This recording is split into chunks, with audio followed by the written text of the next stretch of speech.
The following story has been brought to you by StoriesToInspire.org. I tell you, Maisa Shaya, Rav Shach. Rav Shach called in a Talmud, an older Talmud of his from the yeshiva, and actually it was his Gabbai, one of his Gabbai. He called him in. He says, "I want you to go get me this Talmud," and he got him.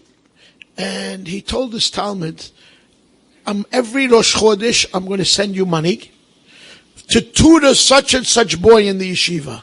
Go find him, and I want you to learn with him. So he did it, and he came back to Rav Shach and says, "Why am I learning with this boy? He's a Mitzuyan. He was in the high school in Panovich, and he's a Mitzuyan." Rav Shach says, "It doesn't matter. Give him more, whatever you could. I'll pay you every Rosh Chodesh." Rav Shach finds out. He sent him a check. He didn't cash the check.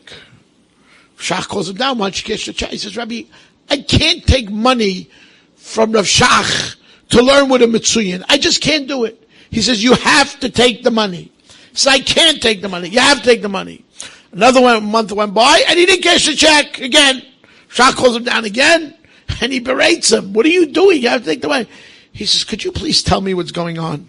He says, "Okay, I'll tell you."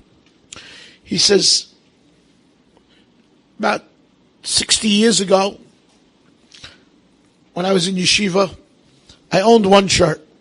And every Friday, I went down to the river and I washed the shirt and I hung it on a tree and I sat there till it dried in the sun. And that was it.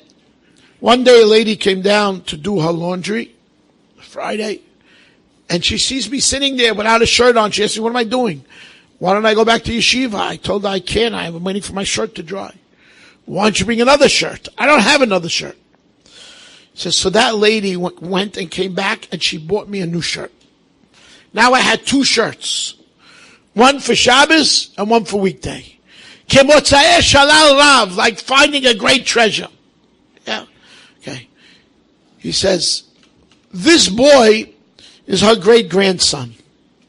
And I have to have, she's long gone. But I have to have Hakarat Hatov to her for what she did for me. She bought me a shirt. But it's 60 years later. 60 years later. And he finds out who the great-grandson is. He's in the yeshiva. And he's paying. Rav Shach was not a rich man. That I could tell you.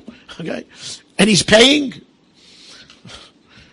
Unbelievable. Yeah, should I tell you how rich Rav Shach was? Should I tell you?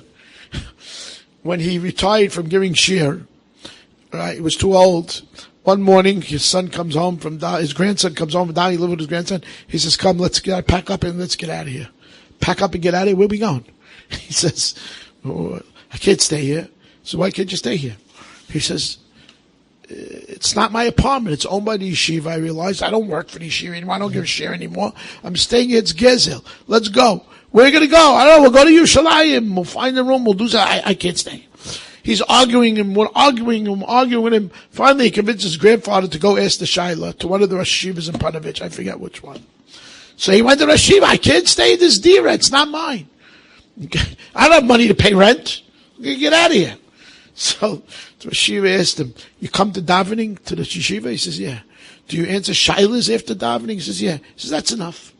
That's your schar, okay? You have schar batala, okay? That's your pay. You have the dira from the yeshiva, and you can live with that." He says, "You're paskening?" He says, "Yeah, I'm paskening." He says, "Okay." He says, "As long as it's not going to be on me in Shemayim."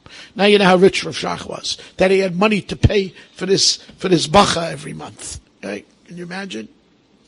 Enjoyed this story? Come again. Bring a friend. StoriesToInspire.org